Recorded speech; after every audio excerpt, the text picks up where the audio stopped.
I'm Molly here with Rose City RV of Michigan again, and today we're going to take a look at the all-new 2025 Avenger 27RBS. Is this the correct model for you, you may ask? Here are 5 key specifications to help you decide. This model can sleep up to 4 people, has a weight of 6,953 pounds, has an overall length of 33 feet 10 inches, has a height of 10 feet 8 inches, and features 1 slide out. So let's take a look inside. Okay, so welcome inside. As you can see, we have the navy blue and cream colors in this model as well. I'm pretty sure you're going to see that across the board in the Avenger line. Along with the white solid surface countertops. I went over it in the other Avenger model, but those are going to be solid surface. They're not going to be the scratchable surface like we've seen previously. They're a lot more durable than the Korean countertops in the higher end stuff, so I like that. Now, this kitchen area, as you can see, we would call this a mid-kitchen. It's in the middle of the coach with the bed in the front and bathroom in the rear. So we'll start right here. You got a big stainless steel farmhouse sinks. One of the upgrades from the LE model to this model is going to be plastic sink to the stainless, so that's kind of nice. We've got some storage overhead here, nice and big, and they don't put that middle piece in there to get in the way. Then we've got standard microwave, not much you need to know there. A light and fan here located on our range. Then we have our oven. This is the standard oven they've been using for multiple years now. It is a little bit bigger. I like the Magic Chef one versus the other options. You've got the light up handles here, and those are going to turn and illuminate red, as you've probably heard if you've seen any of my other videos. Again, this is a nice feature. Now they've added thermocouples to those, which if you don't know what that is, it has to sense flame before it emits gas. So if somebody bumps into that, hits it, for one, they light it up red, which I love. So that way you know that it's on just by the glimpse of an eye. Other than that, it won't emit gas until the flame is there. So if somebody bumps it, you're not just gonna fill this whole place full of propane. So we like that.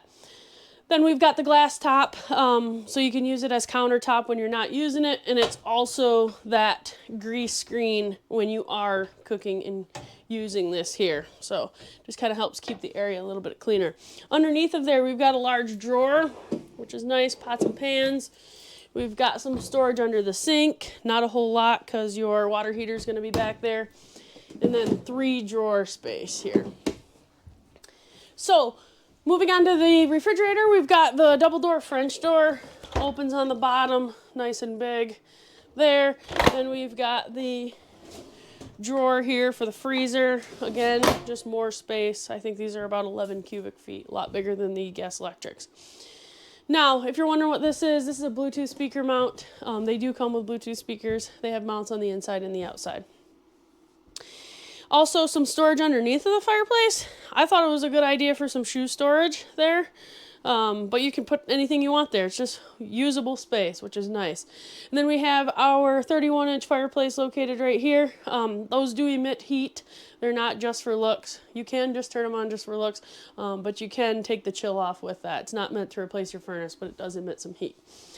And then we've got the TV that comes with it in the Avenger models. The LE models do not offer the TV, but these ones do.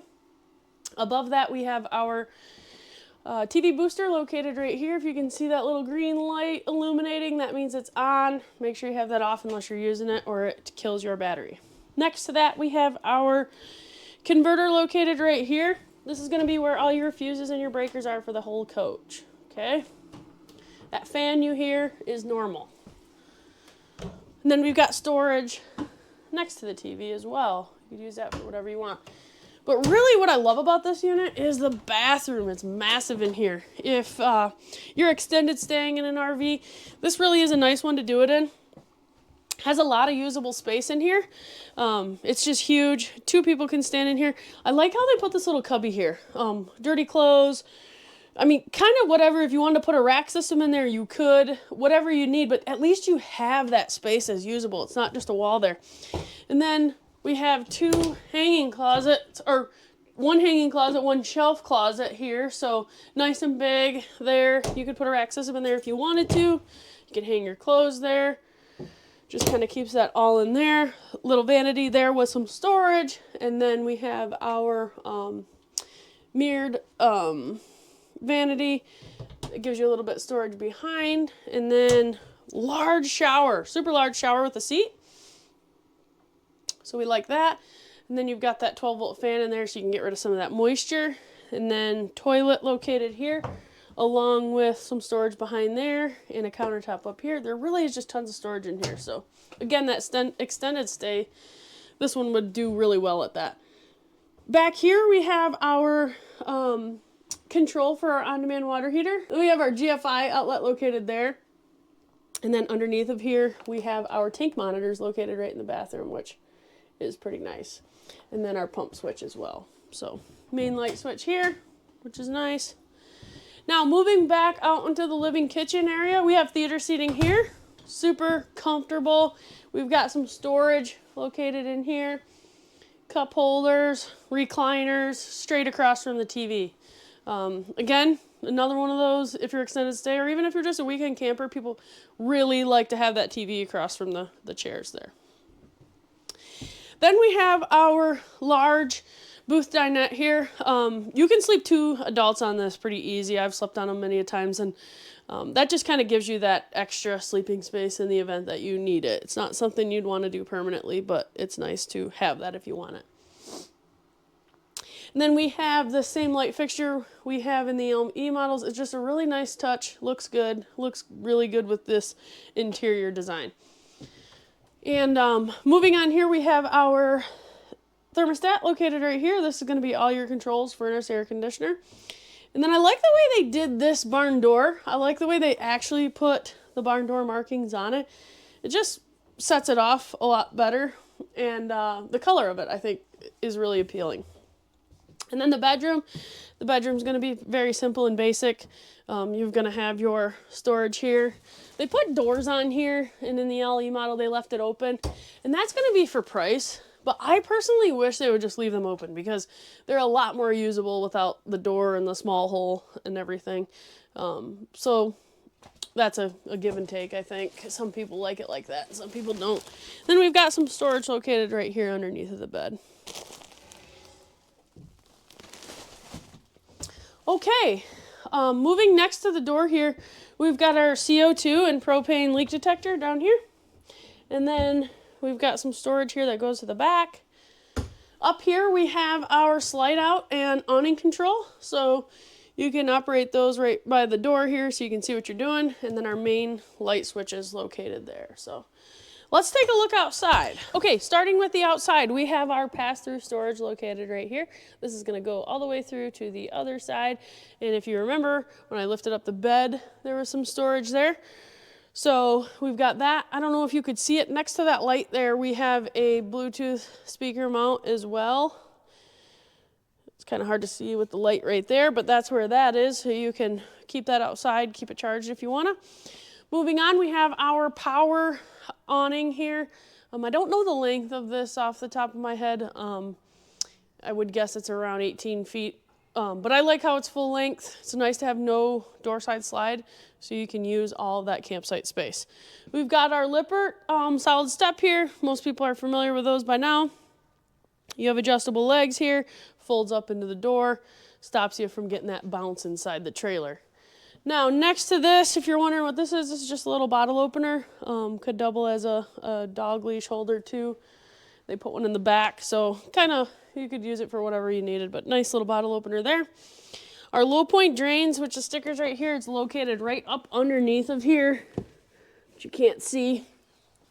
And then our on-demand water heater located right here. So not much you need to know about this other than make sure you keep it clean. Next to our water heater, we have our 110 outlet located here. That's going to be GFI protected inside, just remember that. Then we have our clearance light and our furnace exhaust. This is my least favorite place for them to put the furnace because the exhaust happens right on that door side, and 90% of people put a table out here and put a bunch of stuff here. If it's cold, they don't think of it, they turn on the furnace, and then this blows hot on everything. That can catch stuff on fire. Make sure you're very careful with that. Moving to the back, we have a small little outside kitchen. This gives you the griddle top right here, which a lot of you have seen. And then we have our little refrigerator here as well. Kind of keeps you from going in and outside all the time, which we like. And then another little dog leash here. Now, I skipped the first one, but on the back here we have the Lippert PSX1 stabilizers here, and then a gas port located right there as well for that flat top cooker. Moving around the back, we have a spray port located right here. That's a super handy tool, something I use all the time. It's really convenient. Spray your feet off or whatever you need to do if you've been at the beach or wherever you may have been. Spare tire located on the back. And then up top, we have our observation camera. So it's pre-wired for the observation camera. They do not come with the camera, but that's a super convenient thing. You just pop that camera in there, one wire, plug it in, and you can see back here all the time. And the reason I said observation camera, because it's not just made for backing up. It's made for you to leave it on all the time while you're driving so you can see what's happening behind you. If you have bikes, if you have somebody tailgating you, you can see that. And then we have our Lippert on-the-go ladder system located right there as well. We did a video for the ladder itself. Check that out if you're interested. I like those. They're a safer option for the standard person. And then the electrical spot, it's a little tricky if you're not familiar with where it is, or you just bought one. It's hiding right underneath of there on the frame. So now around this side we have our city water connection. So if you're at a campsite that has water hookup, you're going to hook it right up to there and you're going to use a hose pressure. We've got the outside shower located here. That's going to give you hot and cold for the exterior. And then our cable hookup located there. Underneath of here we have our sewer outlet connection. So you're going to have your gray and your black located right here. They pipe that into 3-inch pipe, which is not what they normally do, so I'm not sure by that. But you can tell the difference because one has a gray handle and one has a black handle there. And then down here, we have another gray, which is another 3-inch, which is not standard practice either. But you can tell that you have 2 gray tanks by the 2 gray handles. And then our slide component here, this is going to be a through frame slide mechanism. I've said it once and I'll say it again, this is my favorite slide system. It's the easiest to fix and adjust if need be.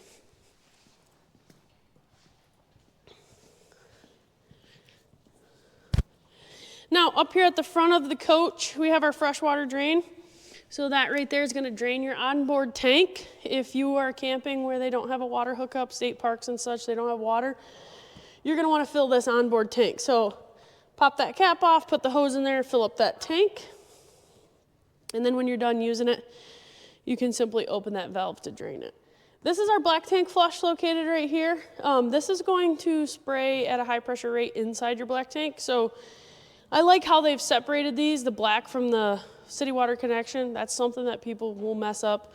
Make sure you're hooking up to the right out or inlet when you are hooking up your water. You don't want to hook this up, forget about it, and walk away, because the only place for that water to come out is up your toilet. And yes, that does happen. Other side of our pass-through located right here. Okay, front of the coach, we have 2 20-pounders located here. Power tongue jack with a light on it. Manual override located right here. You just pop that cap off. You can manually override that if your battery's dead or your vehicle's not giving it power. Back here we have our battery tray. That's what sits here. And then we have this little plug here for solar. Well, we say solar on the side. This time it's on the front. Just remember, if you hook up a solar panel to that, you get something with a solar controller. That solar controller will regulate the voltage to the battery. Now, right over here, our battery disconnect switch, they've just added that for 2025. If you ask me, that's the most underused piece of equipment on an RV. And if you don't have one, I highly suggest putting it on there. People let their batteries go dead all the time. Most people are still using lead acid batteries. If you take a lead acid battery below 50%, you are risking the life. They say you've taken, I think it's 1/8 of the life away. So use that battery disconnect. And the most convenient part about it is, if you leave your RV with the battery charged and you hit that off switch, if you come back 2 months from now, that battery is going to have power. You can just hit that switch, run your tongue jack. It just kind of makes it a lot more convenient and a lot more user-friendly. So And then last but not least, we have our chain and 7-way holder mounted to the side frame here. That's going to keep your 7-way out of the dirt, keep the moisture out of it, and then kind of keep your chains up off the ground. It's just a cleaner application and works nicely. So that's going to do it for this Avenger video. If you've got any questions, let us know. Thanks for watching. Please like and subscribe for more RV videos like this.